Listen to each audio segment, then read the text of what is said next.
Hello, I'm Sunniva Anne, and for Urban Vox this week I have been challenged to do some cooking to camera, which is a big challenge for me because I don't even like to see stills of meat, let alone video.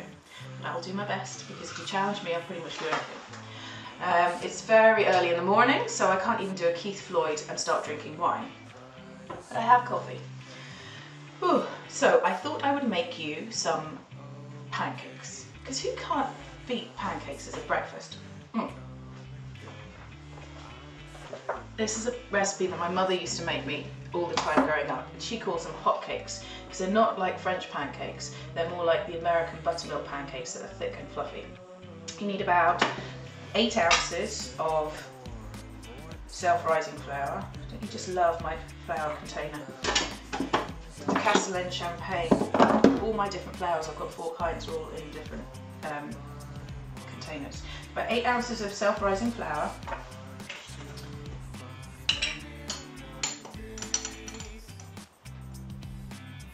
half a teaspoon of soda, which reacts with the buttermilk to make them nice and fluffy, a pinch of salt. I like them a wee bit sweet, so I put a couple of tablespoons of sugar. This is caster sugar, and somewhere in there there'll be vanilla pod, so oh, it does smell good. I have a bad habit, I love vanilla. So any old vanilla pods are in all my sugar containers, so they have that hint of spice. What's next? An egg. Just crack it into the middle of the dry ingredients. Just chuck it over there. I have a gash gobbler, it's brilliant. And then start to mix this up. I'm really fancy with my kitchen utensils. Mine come. They're about 50p for 3, but they're great. This has got a nice spooniness to it, and then when it comes to the fish slice, it's perfect for pancakes. Buttermilk. If you don't have buttermilk, do a half milk, half natural yogurt mix. And you just add this until the mixture becomes a thick batter. I've also been known to use sour milk. It's perfect because it's this mixture that reacts with the soda to make the pancakes fluffy. What you want for your pancakes as well is a wee slug of oil. I know it sounds weird, oil. You can use butter, melted butter if you like. What this does is it makes the pancakes soft and almost cakey bready. So let's double check. I've got flour, I've got sugar, I've got salt, I've got soda, I've got buttermilk. I think that's everything. And I cook it on my griddle pan. Now, I cook everything on my griddle pan. I cook sausages on my griddle pan. I've even been known to do beans on my griddle pan. And it just gets used, clean, used, clean. It's kind of like barbecuing inside. Perfect for making pancakes.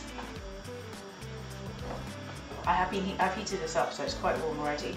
If you need to, just put a little bit of oil, and then I'll show you. Drizzle of oil. Get a paper towel, because you don't want there to be too much oil, and just rub it in.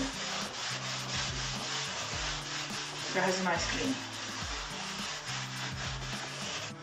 Now see that the mixture will start to react.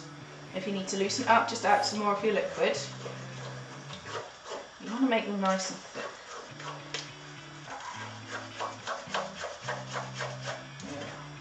There we are. Don't worry if they're a bit lovely, they'll be alright. And then this should be warm but not too hot. Yes, I have asbestos fingers, don't do that at home. And just spoon them on. If you want to make blueberry pancakes, you can either stir your blueberries in, or I tend to pop them onto the griddle and then put the blueberries on the top, so that when you flip them over, the blueberries kind of burst on the inside as you cook, and it tastes quite nice. I'm a very messy cook. I'm not used to being watched as I cook. I'm used to feeding people, so they sit and drink wine or coffee watching me cook, and that's what I do as a cook. And then I irritate everyone by making sure that I photograph their food before they're out to eat it. Yes, if you ever come to my house, be prepared. You don't get to eat food until it's been photographed. I'm a bit strange. When you see the bubbles coming to the surface, you'll notice that it's dry on the bottom, so just pop them over and turn them over, and they're beautiful brown on the outside, which is a miracle because it never happens. Normally I burn them and only show you the pretty ones. But this is working. They're a bit under that. Just pop them around. Now the good thing about having this is I like to serve my pancakes with bacon. And as the pancakes are cooking on one side, I can put my bacon on. I've got streaky today. I usually use back bacon, but I like streaky bacon with pancakes. I like the crispiness to go with the pancakes. I'll just put 2 slices on there.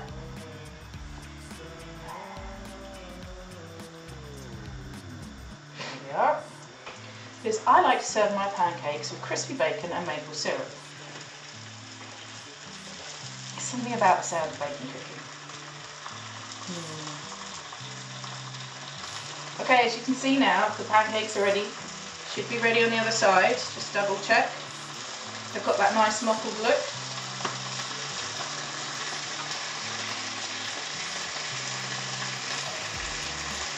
And that's ready to go. So I shall get my plate. Put them on here. And because I'm not just making 4, I'm going to make another batch later. This makes about 16 pancakes, which is usually enough to feed my 2 little ones and husband, who could probably accept a batch as well if you really asked the 3 of them.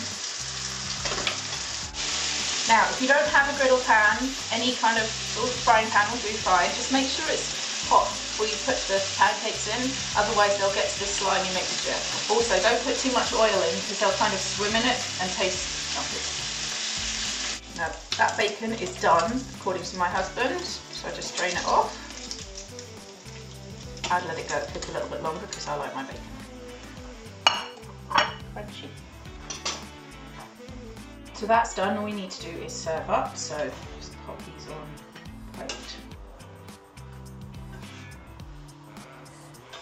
I like to put butter in between because it's breakfast time. Excuse my fingers, they are clean.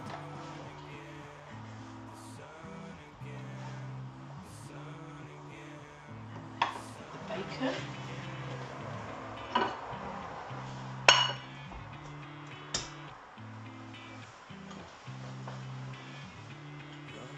Try and make it look pretty because you know it's going to get video, but photograph and put on Instagram. And then last of all, maple syrup. Can't add too much maple syrup.